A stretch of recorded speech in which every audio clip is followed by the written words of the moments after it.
오늘은 12번째 노트 템플릿 메소드 패턴을 설명드릴 차례인데, 그거 하기 앞서서 지금 이번 주에 하는 과제가 있죠. GUI의 그 명령 패턴을 이용해서 만드는 그런 과제가 있었는데, 몇 분이 질문을 해주셨는데 그 질문의 답을 그 학생에게만 하지 않고 전체적으로 한번 해줄 필요가 있을 것 같아서 그것부터 좀 설명드리고 오늘 학습할 내용으로 넘어가겠습니다. 원래 명령 패턴의 클래스 관계도를 그려보면 명령 객체가 있고 리시버가 있고 인보커가 있는 그런 상태죠. 그래서 일반적인 원래 명령 객체는 저 세 가지 요소가 다 있어야 되겠습니다. 그런데 이번에 하는 그 숙제, 과제의 경우에는 리시버가 없어요. 뭔가 누구한테 그거를 해달라고 부탁하는 뭔가 그걸 처리해주는 애가 없고, 실제 엑스큐트해서 그 일을 수행하죠.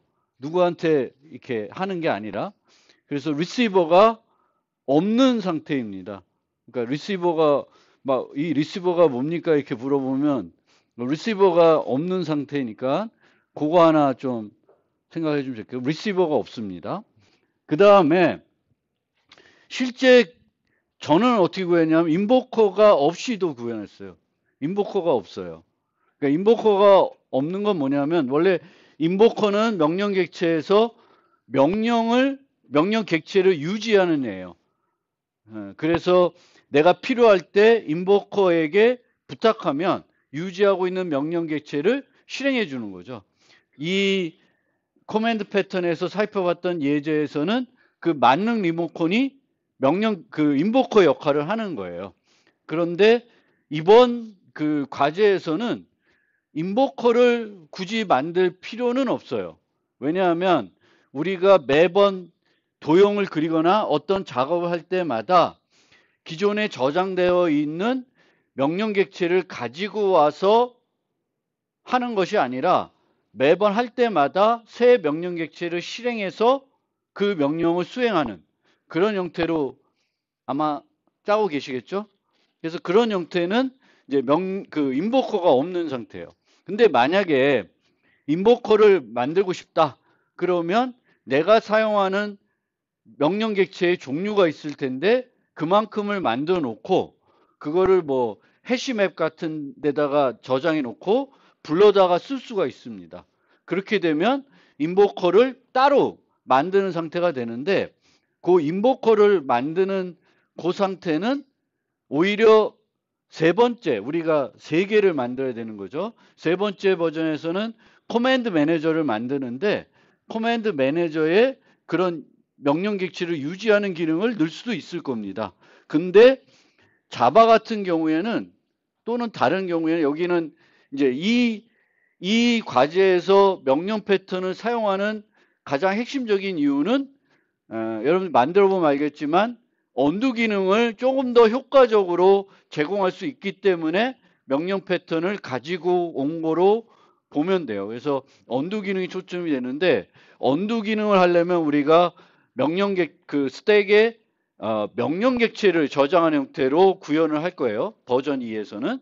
그러면 스택에 명령 객체를 저장할 때에는 새로 만들어서 매번 새로 객체 만들면 저장은 문제가 없는데, 저장되어 있는 명령 객체를 가져와서 내용을 바꿔서 실행하고 되면 또 그 스택에 저장할 때는 복제를 해서 저장해야 되는 번거로움이 있습니다.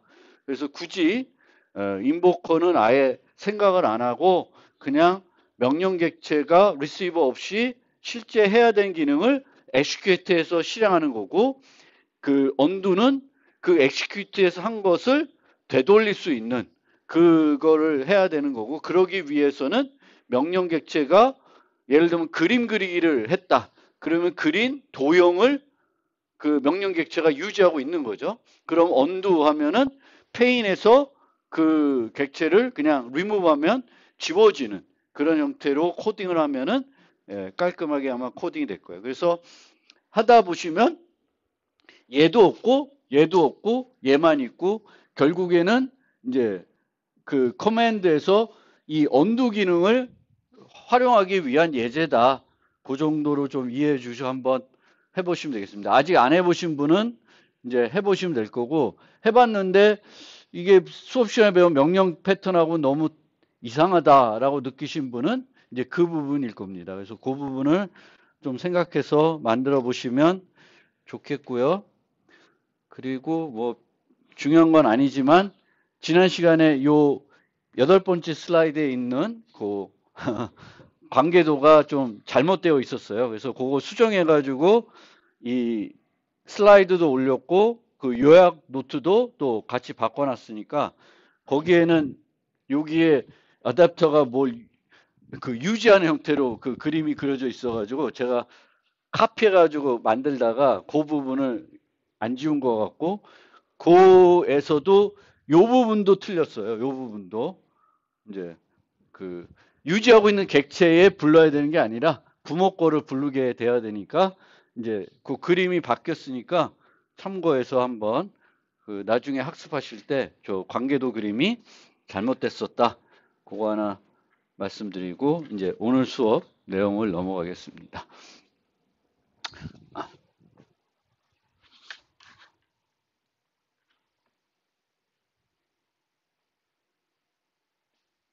오늘 이제 학습할 패턴은 템플릿 메소드 패턴이고요.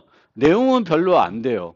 그리고 이미 우리가 사용했던 패턴과 똑같습니다. 그래서 이런 패턴이 또 없는데 그 갱어포가 그 책에 포함한 패턴이 총 23개인데 이제 템플릿 메소드 패턴은 그 팩토리 메소드 패턴의 상위 패턴이라고 보시면 돼요.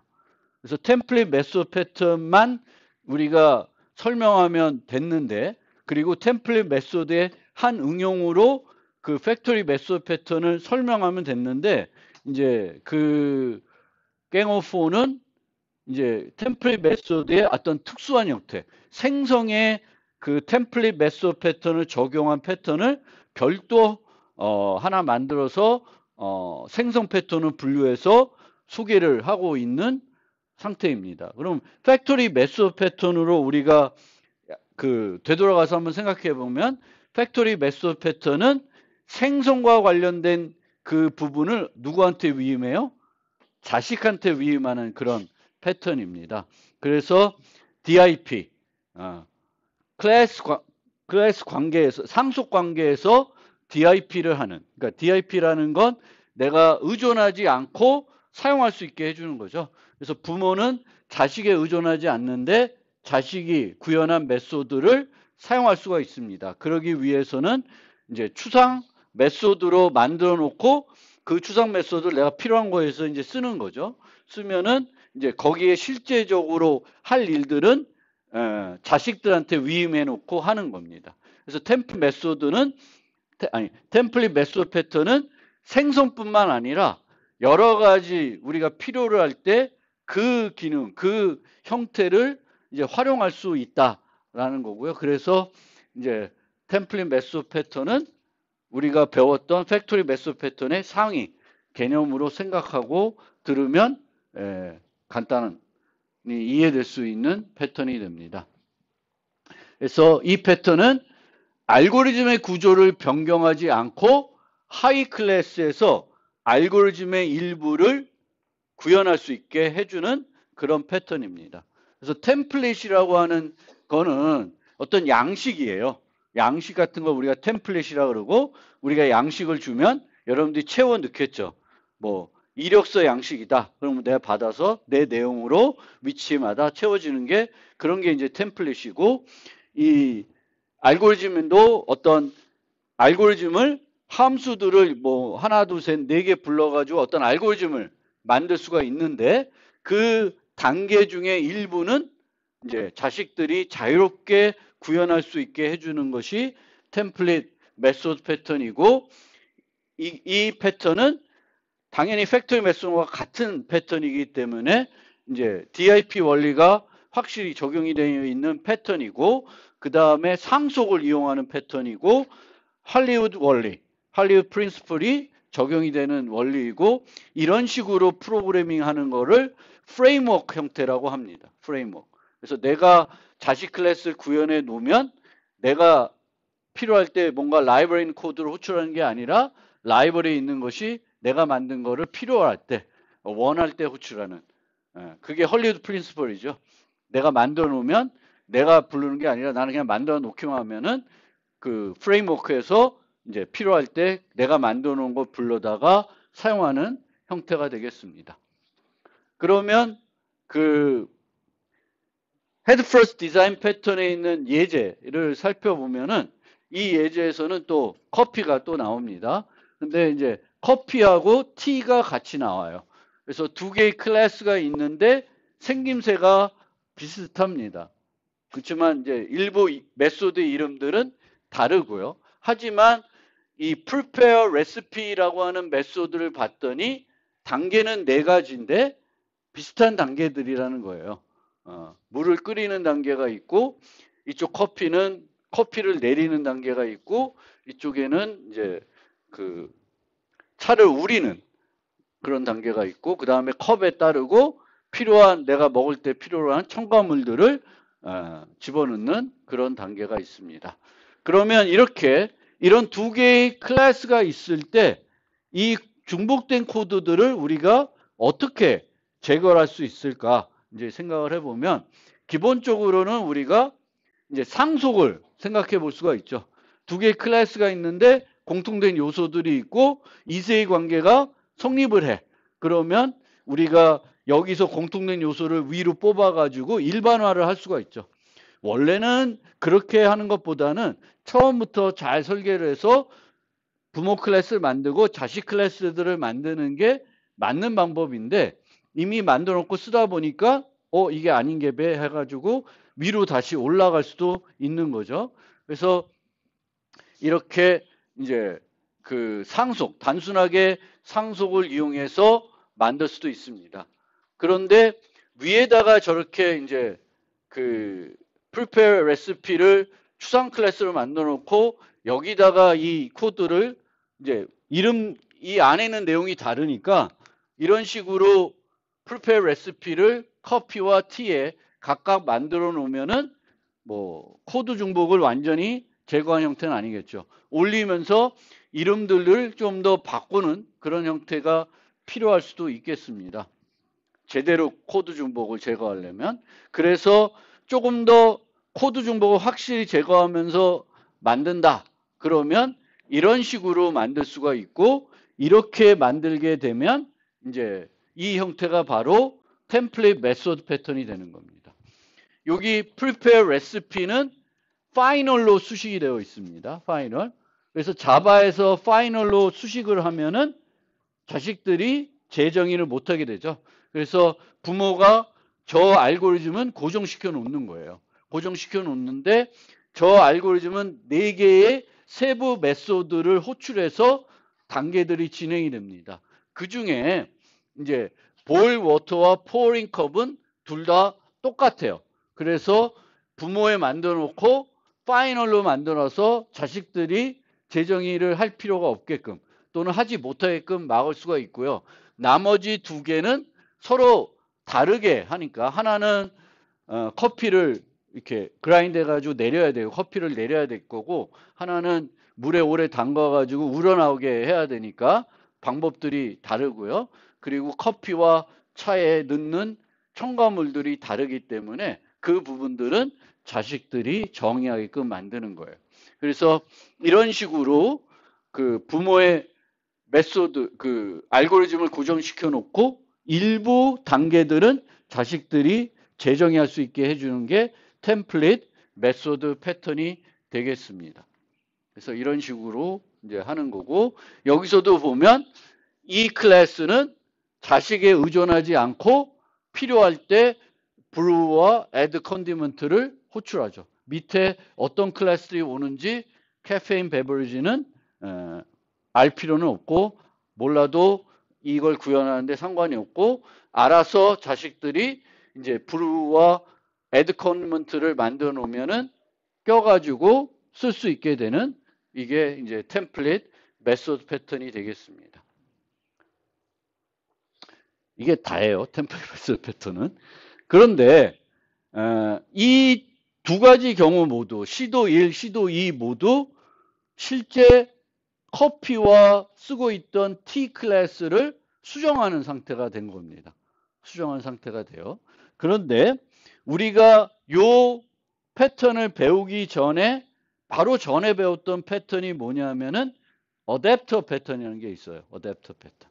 그래서 어댑터 패턴은 서로 이름이 같지 않는데 같은 이름으로 바꿔줘가지고 공통 리모컨으로 처리할 수 있게 해주는 패턴이 어댑터 패턴이죠. 그래서 만약에 이제 내가 이런 상황이 만났는데 두 개가 이름을 내가 실제로는 커피와 티를 수정할 수가 없어. 코드를 수정할 수 없는데 공통 리모컨으로 처리하고 싶다. 그러면은 이제 이런 커피 어댑터, 티 어댑터를 만들어 가지고 이제 카페인 베버리지하고 하는 이제 공통 리모컨을 만들어서 처리할 수도 있습니다. 그래서 우리가 이제 응용하는 생각들, 어댑터 패턴을 여기에 뭔가 적용할 수 있고, 이거는 이제 템플릿 메소드하고 전혀 상관이 없는 내용이고요. 그 다음에 여기 슬라이드를 오기 전에 좀 보니까 요 내용은 꼭 여기에 있어서 요 어댑터 패턴과 관련된 내용 같은데 그건 아니고요. 요 내용은 이제 앞에 있는 시도 2와 관련된 내용입니다. 그래서 여기 보면 다 퍼블릭으로 되어 있잖아요. 퍼블릭으로 되어 있으면 밖에서 직접적으로 호출할 수 있는 메소드가 되는 거죠. 공개 메소드니까. 근데 보통은 뒤에 가서 설명드리겠지만 밖에서는 얘만 부르면 되고 개별적으로 얘네들을 부를 필요가 없습니다. 그러면 얘네들은 내부에서만 사용하는 메소드가 됩니다. 그럴 경우에는 퍼블릭 대신에 이제 프로텍티드로 바꿔주는 게 접근 권한에서는 맞는 얘기예요. 그 얘기를 이제 요 내용은 여기에 있어서 마치 얘와 관련된 내용 같은데 요 두 번째 블렛 내용은 앞의 내용이다. 그래서 여기 퍼블릭이 아니라 프로텍트로 하는 게 맞을 수가 있다. 밖에서 부를 필요가 없고 이제 prepare recipe에서만 사용하는 메소드이면 물론 밖에서도 필요에 따라서 쟤만 불러다가 사용돼야 되는 메소드면 여전히 퍼블릭으로 가야 되는 거고요. 물론 이 보일 워터와 pouring 커피는 프로텍트로 하는 게 아니라 아예 뭘로 갈 수도 있어요. 프라이빗으로 갈 수도 있습니다. 그래서 접근 제어 우리가 이제 추상 클래스를 만들 때 자식에서 필요한 거냐 재정해야 되는 거냐 밖에서 필요한 거냐에 따라서 public, protected, private, 뭐 final 이런 것들 수식어들을 C++하고 자바는 잘 맞게 해줘야지 됩니다. 그래서 그런 거에 이제 신경 쓸 필요가 있습니다.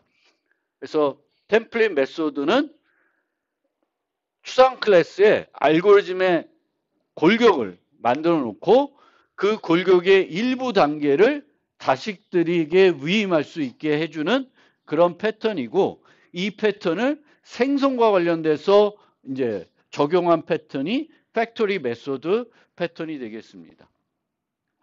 그래서 알고리즘의 구조를 바꾸지 않고 이제 자식들이 일부 단계를 그 자식에 맞게끔 재정의할 수 있게 만들어주는데 이 템플릿 메소드 패턴에서는 이제 템플릿 메소드라는 것이 있어요. 템플릿 메소드. 그래서 아까 prepare recipe가 템플릿 메소드에 됩니다. 그래서 알고리즘의 스켈레톤을 구현해 놓은 클래스를 템플릿 메소드라고 그러고 이 메소드는 이제 자바나 이런 데서는 파이널로 만들어서 자식들은 수정하지 못하게 하는 거고요.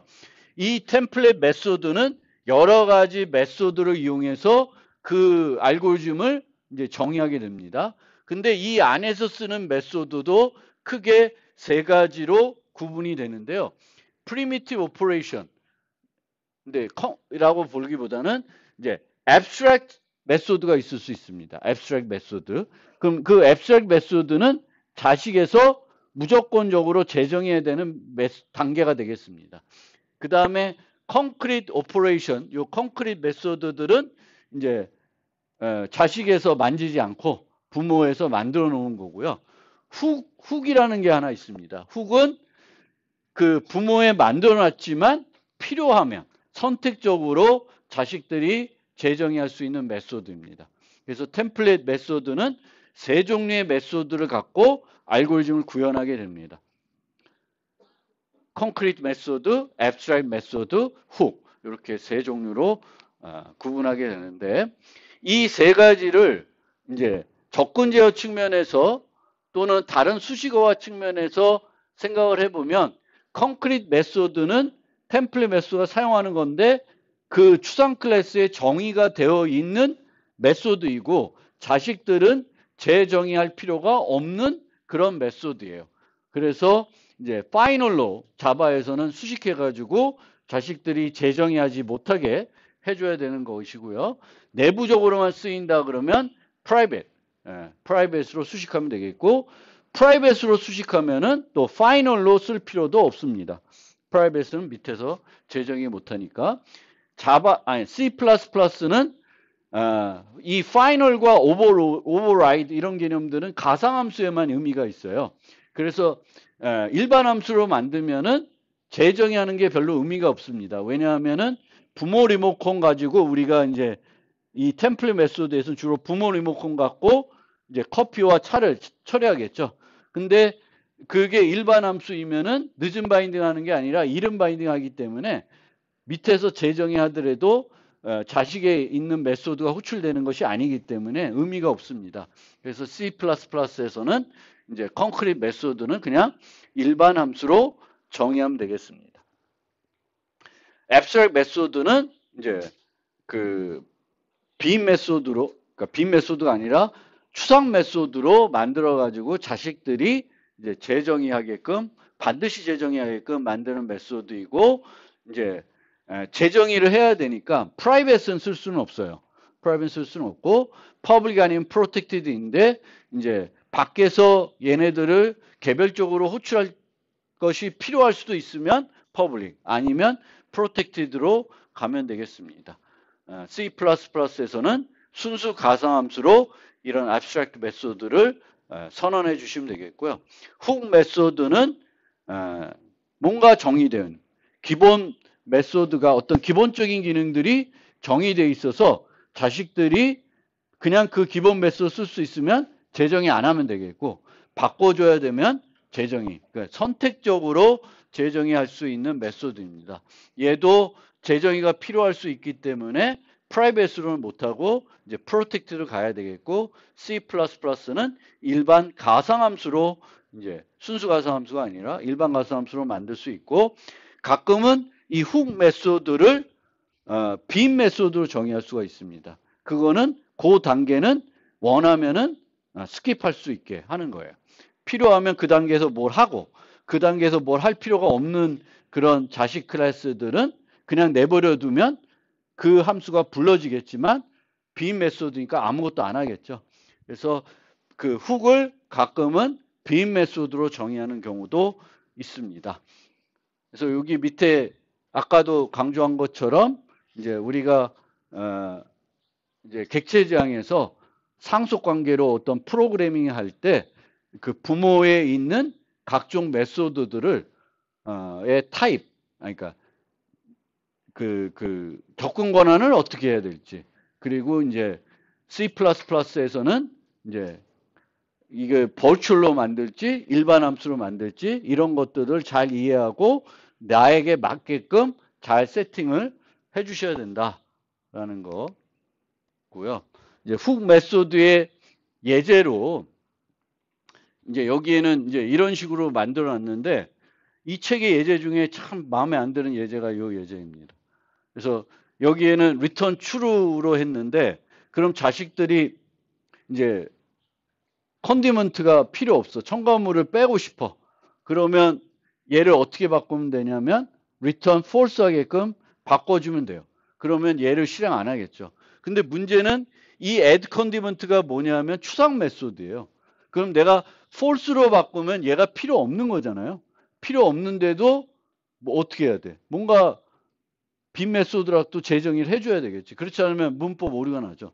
그래서 조금 이상해. 이상한데 뭐 예. 어쨌든 이제 훅 메소드가 뭔지는 알겠죠. 그래서 선택적으로 정의할 수 있는 거고 때에 따라서는 빈 메소드로 넣어서 이제 스킵하는 그런 단계로 사용하시면 되겠습니다.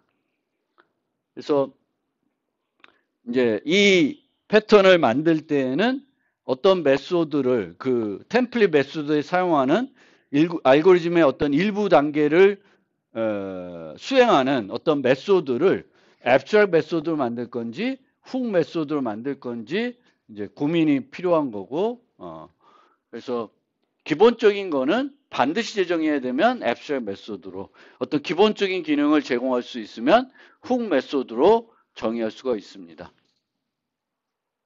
그리고 이 템플릿 메소드를 우리가 템플릿 메소드 패턴을 적용할 때 템플릿 메소드 내에 그 앱스트랙트 메소드가 많으면은 이제 자식들이 제정해야 되는 메소드가 많고 복잡해지기 때문에 그렇게 바람직하지 않다고 합니다. 그래서 그런 너무 복잡하게 단계를 세부적으로 나눌 수도 있는데 그런 건 오히려 하이 클래스에 부담이 될 수 있고요. 만약에 내가 템플릿 메소드 패턴을 적용하면서 앱스트랙트 메소드를 하나도 안 쓰고 모두 훅으로 쓰게 되면은 이제 그 클래스가 추상 클래스가 아니라 일반 클래스가 돼버리죠. 그런데 그거는 실제 제가 말하는 객체지향 설계 원리의 바람직한 형태가 아닙니다. 구체적인 클래스를 상속받는 형태가 돼서 부모도 생성할 수 있고 자식도 생성할 수 있는 형태가 되기 때문에 꼭 바람직한 형태는 아니고 만약에 모두 훅으로 만들 수 있다 하더라도 부모 클래스를 생성할 필요가 없으면 자바에서는 걔를 앱스트랙트로 수식해 줄 수는 있겠죠. C++에서는 그게 안 되지만 이제 자바에서는 앱스트랙트 수정해 가지고 이렇게 부모도 생성하고 자식도 생성하는 그런 꼴로 객체지향 그 상속 관계를 모델링하는 거는 그렇게 좋은 바람직한 형태는 아닙니다. 그래서 이제 이 얘기는 여러 번 했던 얘기이긴 합니다. 그래서 이 패턴에 이제 적용되는 원리는 DIP, 할리우드 원리 요 두 가지가 되겠습니다. 그래서 상속 관계에서 자식에 의존하지 않고 자식이 구현하는 메소드를 사용하는 올바른 방법이 바로 이런 형태, 그러니까 추상 메소드를 만들고 자식이 재정의하게끔 하고 사용은 부모에서 하는 이 형태가 의존 관계를 이제 올바르게 모델링하는 형태가 되는 거죠. 그래서 그런 형태로 우리가 만들어야 되겠고 이제 이 형태에서 보면은 프레임워크 형태의 코딩이 돼가지고 자식이 그 코드 함수를 만들어 놓으면 이제 그냥 만들어 놓기만 하면은 이제 부모가 필요할 때 알아서 호출해서 쓰는 형태가 됩니다. 그래서 라이브러리 형태가 아니라 이제 프레임워크 형태로 만드는 그 방법이라는 거고요. 이제 이 Don't call us, we'll call you 요 얘기는 이제 의존성 부패 문제를 방지할 수 있다고 하는데 어쨌든 의존 관계는 느슨할 수 있을수록 좋고 복잡하지 않아야 되겠고 양방향이 아니고 순환이 안 돼야 된다. 뭐 이런 기본적인 개념으로 생각하시면 되겠고 여기서는 이제 상위 수준 요소, 하위 수준 요소가 나오는데 물론 클래스 관계도에서 위에 있는 클래스, 위쪽에 있는 클래스가 상위 수준 요소이고 단말에 있는 게 하위 수준에 있는 요소가 되는데 실제로 상위 수준, 하위 수준은 꼭 그렇게 상속 관계에서만 나타나는 얘기는 아니고 일반적으로 이제 얘가 구체적인 어떤 일을 하는 애인가 아니면 좀 더 포괄적인 애냐 이거에 따라서 이제 나눠지게 되겠고 여기에 보면은 어떤 얘기가 나오냐면 하위 수준 요소는 절대 상위 수준 요소를 직접 호출하지 않아야 한다. 그래야 좋다. 라고 나오는데 이 얘기를 들으면 이제 이런 것도 잘못된 거 아니냐라고 얘기할 수 있는데 그건 아닙니다. 그래서 이런 개념. 당연히 우리가 재정의하면서 부모 메소드 호출하고 추가적으로 일을 하는 경우이고 당연히 자식은 부모에 의존하고 있고 얘를 호출한다고 그렇게 큰 문제가 되는 건 아닙니다. 그래서 너무 이제 여기에 나와 있는 내용들을 기계적으로 이해하고 뭔가 적용할 필요는 없고 여기서 하고자 하는 얘기는 그 의존 관계들이 복잡하게 얽히고 설키고 하는 것보다는 좀 깔끔하게 하라는 거죠. 그런 의미에서도 이제 지난 노트에 살펴봤던 파사드 패턴 같은 경우도 그런 의존관계 문제를 조금 더 효과적으로 해결하기 위해서 하나를 두는 거죠. 여러 객체들을 얘네들이 다 의존하게끔 만드는 게 아니라 창구를 하나 둬서 5개를 의존해야 됐던 게 이제 하나만 의존하게끔 해서 그 의존 관계가 복잡한 거를 조금 뭔가 관리하는 그런 측면이 있으니까 그런 측면에서 봐주시면 좋겠습니다. 그 다음에 템플 이런 형태도 이제 뭐 이거를 또 템플릿 메소드 패턴이라고 해야 되는지는 모르겠는데 어쨌든 이제 책에도 이런 예제가 나오기 때문에 보통 정렬 같은 경우에는 이제 얘만 바뀌는 거죠. 컴페어투만.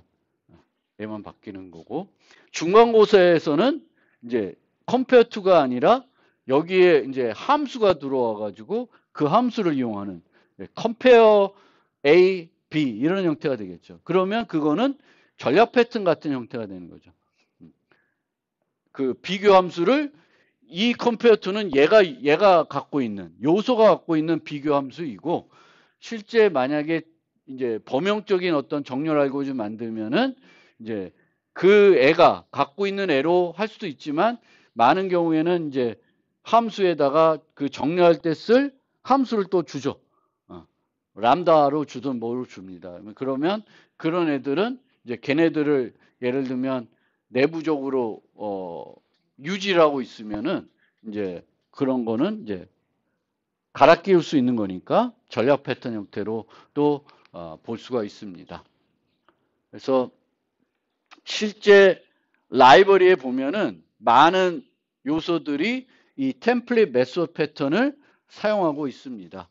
우리가 그 GUI 실습할 때 자바 FX에서는 이제 어플리케이션을 상속받고 그 어플리케이션에 있는 스타트 메소드를 재정의해야 되는데 우리가 이제 메인에서 뭘 하냐면은 론치 메소드를 부르게 돼요. 그럼 이 론치 메소드는 init을 부른 다음에 start를 부르게 됩니다. 그래서 그 론치가 대표적인 템플릿 메소드가 돼요. 그리고 템플릿 메소드가 되고 init은 훅 메소드이고요. 훅 메소드인데 보통 우리는 init은 재정의 안 하고 쓰고 있고요. start는 abstract이기 때문에 반드시 우리가 재정의해서 우리가 이 GUI 프로그램이 실행됐을 때 나타내야 되는 모습을 그 스타트 부분에 이제 구현을 하게 됩니다. 그리고 이제 셀에서 add 메소드 같은 경우도 집합인데 항상 이제 내부적으로 contain라는 메소드를 또 이용을 하게 됩니다. 그래서 원래 있는 데이터를 또 추가를 하면은 추가를 하지 않겠죠. 그래서 항상 contained 메소드를 불러서 확인하고 이제 처리하게 됩니다. 그래서 set도 이제 저런 set의 add 메소드는 뭐 이쪽 해시맵, 트리맵 이렇게 있는데 거기에 있는 자식이 만들어 놓은 contain 메소드를 이용해서 이제 그 템플릿 메소드 형태로 구현하고 있습니다. 그러면 이 템플릿 메소드 패턴은 이제 상속 관계를 이용하는 형태인데 똑같은 형태를 헤세이를 이용해서는 못하냐. 근데 실제로 할 수가 있겠죠.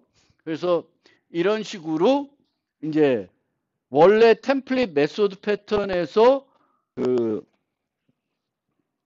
앱스트랙트로 자식들이 구현해야 되는 것들을 인터페이스로 만든 다음에 그 인터페이스로 구현된 이제 메소드들을 이제 이런 애들이 이 인터페이스 구체한 애들이 구현하게끔 하고 이거를 해세이로 이용해 가지고 요 템플릿 메소드는 유지하고 있는 템플릿에 있는 요 메소드들을 호출해 가지고 실행하게끔 할 수가 있습니다. 그래서 전략 패턴 군이라고 해야 되나? 비슷하게 전략 패턴과 비슷한 형태로 템플릿 메소드 패턴을 이제 그 상속을 이용하는 게 아니라 해세이를 이용하게끔 할 수가 있습니다. 물론 이 경우에도 항상 이렇게 이제 전략을 만들게 되면 이 전략에서는 뭐가 필요해요? 이 단계들을 보통 수행하려면 객체 메소드니까 객체의 상태가 필요하겠죠. 그래서 보통은 여기에 지금 표시는 안 했지만 뭐 디스를 전달한다든지 해가지고 요 메소드에서 그 실행할 때 사용해야 되는 조작해야 되는 어떤 객체의 상태를 넘겨주지 않으면 이게 구현이 안 되겠죠. 상속에서는 물려받는 거니까 뭔가 구현할 수 있을 텐데 이제 해세이로 가면 상태를 넘겨줘야 되는 부분이 있고요. 또 이제 이렇게 만들게 되면은 훅 메소드 활용이 힘들지 않냐?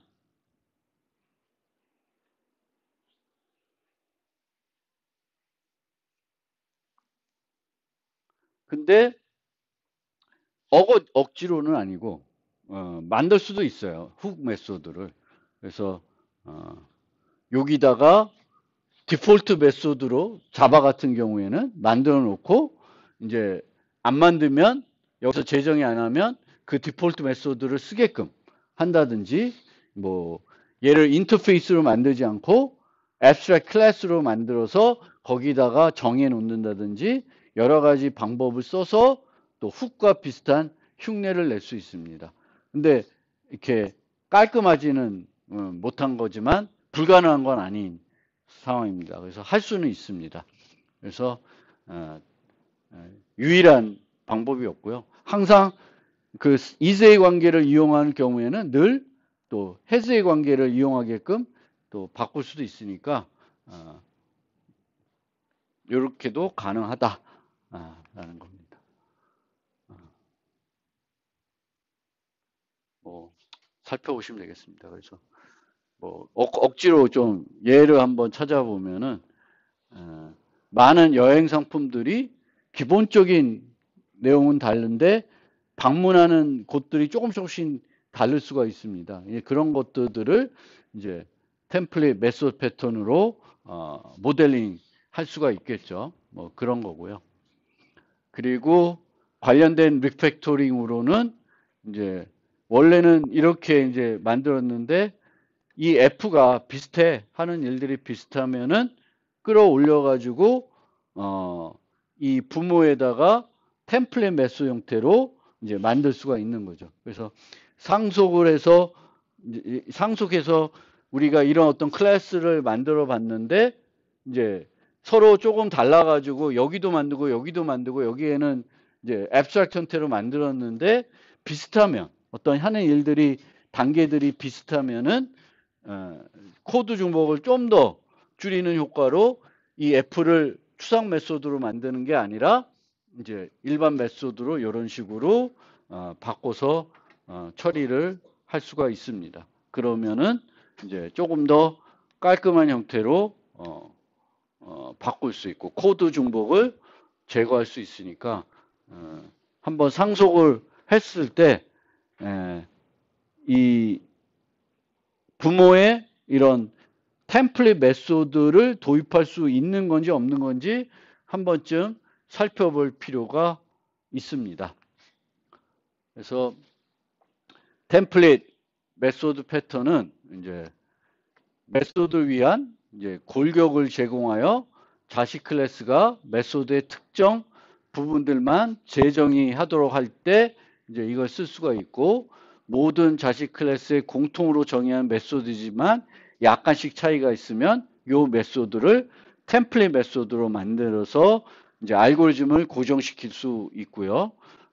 자식 클래스가 반드시 재정의해야 되는 메소드를 제어해야 될 때도 이런 템플릿 메소드 형태를 고려해 볼 수가 있습니다.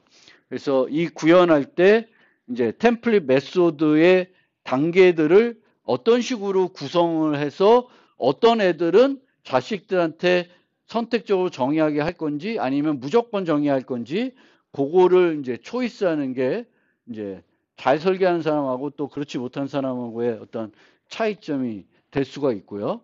이 메소드를 앱스트랙트로 갈지 또 훅으로 갈지 이것도 구현할 때 이제 고민이 되는 상황이 되겠습니다. 그래서 이 점은 코드 중복을 줄일 수가 있고 하이 클래스가 할 수 있는 일을 제한을 할 수가 있습니다. 일반적으로 다른 패턴과 한번 비교해 보면은 물론 전력 패턴도 여러 개처럼 이제 이 템플릿 메소드를 아까 보여드린 것처럼 전력 패턴과 비슷한 형태로 만들 수도 있지만 기본적인 전력 패턴은 이제 알고리즘의 전체, 이 함수의 전체를 보통 바꾸는 그런 건데 템플릿 메소드 패턴은 알고리즘을 전체적으로 바꾸는 게 아니라 일부 단계만 바꾸는 그런 형태가 되겠습니다.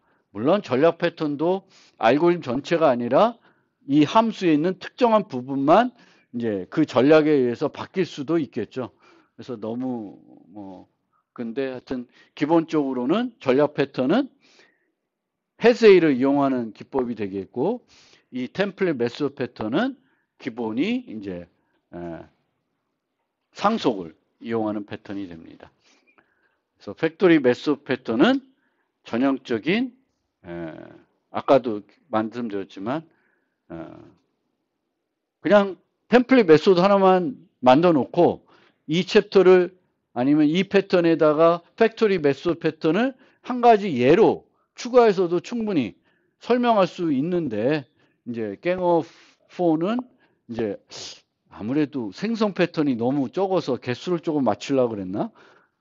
하나 빼가지고 또 하나 팩토리 메소드 패턴이라고 이름을 추가적으로 만든 감이 그런 느낌이 있습니다. 굳이 그냥 예를 설명하면서 여기에 예제로 그 팩토리 메소드 패턴을 생성에 이렇게 도입할 수 있다는 거를 충분히 설명할 수 있었는데 그렇게 된 것 같습니다.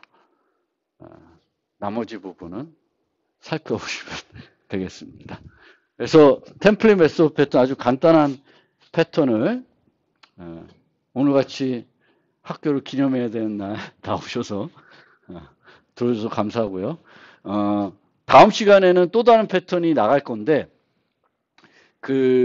요 패턴과 관련돼서 이제 과제가 나갈 거예요. 그 랩이 나가는데 그거 잠깐 소개하고 오늘 끝내겠습니다.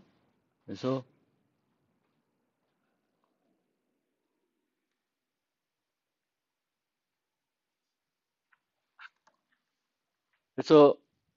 이제 다음 주 화요일 날 이제 나갈 숙제는 템플릿 메소드 패턴과 관련된 거고요. 요 예제도 이제 GUI 실습으로 이제 진행이 되는데 그 서양 카드 52장 서양 카드를 이용한 그런 게임들이 있죠.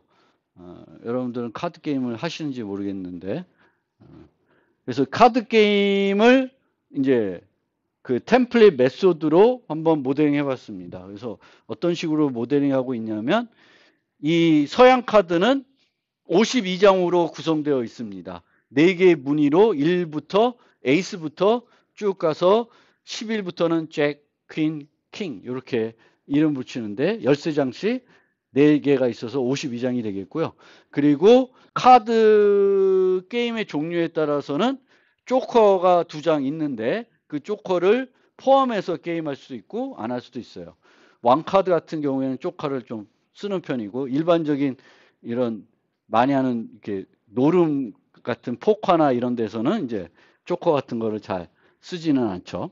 그래서 카드 게임은 뭐 여러 가지 방식들이 있겠지만 기본적으로는 보통은 이제 카드들을 사용자한테 이제 나눠주겠죠. 근데 사용자가 3명이면 각 사용자한테 보통은 똑같은 수를 나눠줘요. 그래서 대부분의 게임은 그 형태로 진행된다고 생각해서 거기까지를 템플릿 메소드로 만들어 놓은 겁니다. 그래서 카드를 준비한 다음에 섞고 그리고 사용자의 개수를 지정해 주면 그 개수만큼 게임에 참여하는 사용자가 3명이다. 근데 포커를 한다. 그리고 포커를 5장짜리로 한다. 그럼 5장씩 나눠주는 그 과정을 이제 요 이닛이 이제 템플릿 메소드가 되고 있습니다. 그래서 이 템플릿 메소드는 위에까지가 이제 그 카드를 52장을 만들고 섞는 과정이 되겠고요. 그 다음에 섞는 건 아직 안 하고요. 그 다음에 여기 니 조커 카드스가 있는데 저 내용은 이제 훅 메소드가 돼요. 아까처럼 true, false가 돼서 이 게임은 포커가 필요 없다. 그럼 false로 하면 되겠고, 근데 오히려 거꾸로 이제 false가 기본이고요. 이제 조커가 필요한 그런 카드들, 게임들만 true로 바꿔주면 됩니다. 그래서 true로 바꿔주면 카드가 2장이 더 이제 들어가게 되겠고, 셔플하고 이제 그 딜 카드 하면은 이제 사용자한테 카드가 나눠주게 돼요.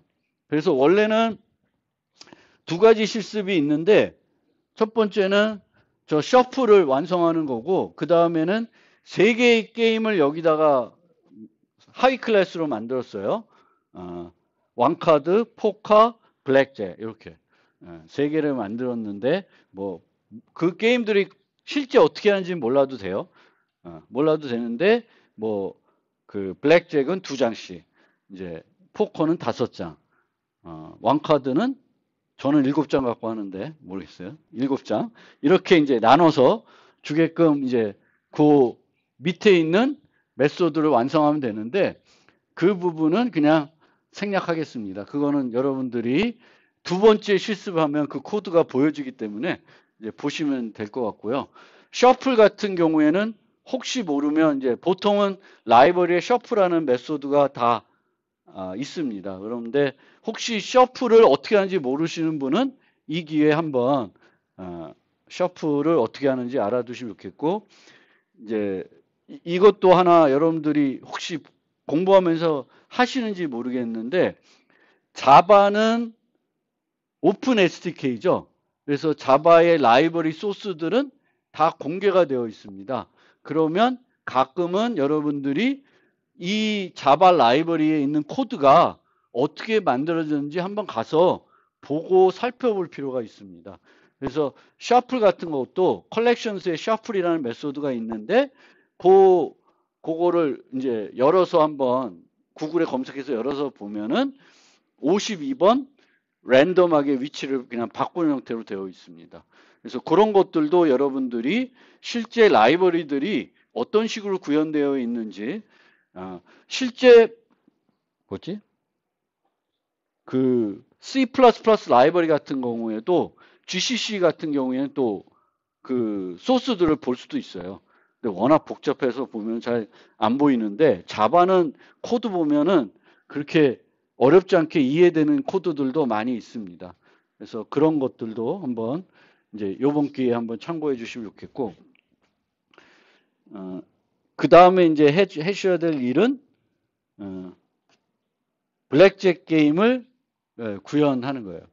근데 이제 이런 거 하라 그러면 되게 또 무슨 노름을 만들고 있냐 막 이렇게 해서 욕하시는 분들이 있고, 제가 한 몇 년 전에 그 자바에서 학기 과제로 고스톱 했다가 낭패를 봤습니다. 그래서 왜 고스톱이 뭔지도 모르는데 막 저는 그게 고스톱을 모를 줄이야. 막 뭐 지난번에는 그 되게 특이했는데 이 수업은 아닌데 요번에 그 자바 중간고사에 제가 윷놀이 게임을 그 문제로 냈어요.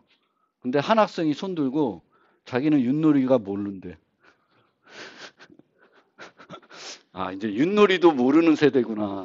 그래서 집에서 명절 때 윷놀이 같은 거 안 하죠, 이제. 옛날에는 그래도 가족도 모이면은 윷놀이도 했는데, 윷놀이를 모른다 그래서 참 당황했습니다. 그래서 근데 뭐 이게 그냥 재미삼아 하는 거니까 뭐 이렇게 너무 이상하게 보실 필요 없고요. 나중에 혹시 여러분들 해외 놀러 갔을 때 카지노 가서 블랙잭 해보실 수도 있으니까 그냥 간단한 게임이니까 요거 읽어보고 한번 블랙잭을 만들어 보시면 되겠고요. 블랙잭은 어떻게 하는 거냐면 두 장씩 나눠 가져요. 근데 얘가 이제 원래 이런 카지노에서 뭐 집에서 해도 되는데 딜러가 있고 나머지 사람들이 있습니다. 그럼 이제 두 장씩 나눠 가져요. 딜러도 갖고 사용자도 가져요. 근데 두 장을 갖는데 이제 1은 에이스는 1과 11로 내가 쓸 수가 있고요. 그 다음에 10부터 J, Q, 킹은 10으로 계산이 돼요. 10으로 계산이 돼가지고 21과 가까운 수를 맞히는 거예요. 근데 21이 넘어가면 버스 됐다고 해서 무조건 실패한 거고요. 21과 가장 가깝게. 그런데 내가 에이스하고 잭, 퀸, 킹 요 세 개로 해서 에이스하고 J, 에이스하고 Q, 에이스하고 K로 하면은 이제 블랙잭이 된 거예요. 그래서 제일 높은 것이 됩니다. 그래서 내가 처음에 받았는데 3, 5를 받았어요. 그러면 내 합계가 8이잖아요. 그럼 20일까지 아직 멀었고 뭘 받든지 간에 22를 초과하지 않습니다. 그러면 나는 하나를 더 받을 수가 있습니다. 하나를 더 받을 수가 있고 또 받을 수가 있고 어느 동네에서는 5장으로 20일 이하를 만들면 그것도 블랙잭이라고도 해요. 근데 뭐 그거는 또 다른 얘기니까 어쨌든 계속 받을 수가 있습니다. 딜러도 받을 수가 있어요. 딜러도 받을 수가 있는데 마찬가지로 받으면 되겠고 근데 똑같은 값을 만들게 되면 딜러가 이깁니다. 나의 합도 20이고 딜러도 20이야. 그러면 내가 진 거예요.